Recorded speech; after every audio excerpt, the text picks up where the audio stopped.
நீங்கள் உங்களுடைய எதிர்காலத்தை உங்களுடைய பலத்தின் மீது தான் கட்டமைக்க முடியுமே ஒழிய பலவீனத்தின் மீது கட்டமைக்க முடியாது. உங்களுக்கு சம்பந்தமே இல்லாத ஒரு தொழில் ஆனால் லாபம் தருகிறது என்பதற்காக நீங்கள் உள்ளே வந்தால் இதில் வெற்றி பெறலாம் முடியாது. அது அவருக்கு பொருந்தக்கூடிய தொழில், அதனால் அவர் வெற்றி பெற்றார். ஜெயிக்கிற தொழில் தோக்குற தொழில் ஒன்று கிடையாது. நீங்கள் எடுக்கிற தொழில் உங்களுடைய இயல்போடு ஒத்து போகும் என்றால் அந்த வெற்றியை உங்களால் உருவாக்க முடியும், அவ்வளவுதான். இப்போ என்ன வேணாலும் பிசினஸ் பண்ண முடியும். Market is open. அப்ப என்னால் இதை சரியாக செய்ய முடியுமா என்பதான் எனக்கு முக்கியமே ஒழிய மாறாக இது ஏற்கனவே வெற்றிகரமான தொழிலாக இருக்கிறது அதனால செய்வோம் அப்படின்னு டோன்ட் டூ தட். அப்படி பண்றவங்க தான் பல பேர் ஆரம்பிச்சு மூடுறது. ஹோட்டல் பிசினஸ் சூப்பரா இருக்குன்னு சொல்லிட்டு எல்லாரும் ஹோட்டல் ஆரம்பிக்கிறது, பூரா பயில மூடுறது. மூணவங்கலாம் ஒன்னா சேர்ந்து ஒரு குரூப் வச்சு ஹோட்டல் க்ளோஸ்டு ஃப்ரெண்ட்ஸ் அப்படின்னு வச்சுக்கிறது. இது எதுக்கு போல வேண்டாம் வெறுப்பா பிள்ளைய பத்தி காண்டாம இருக்கான்னு பேர் வச்ச கேதா. எது உங்களுக்கு செட் ஆகுதோ அதை தான் நீங்க செய்யணும். சரி தப்புன்னு ஒண்ணு இல்லை, சரியாக்க முடியுமா இல்லையாங்கிறது தான் இங்க முக்கியம்.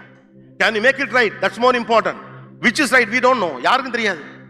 எல்லாரும் இந்த பயாலஜி படிச்சா பயாலஜியா படிக்கிறது, இன்ஜினியரிங் படிச்சா இன்ஜினியரிங்கா படிக்கிறதுங்கிற மாதிரி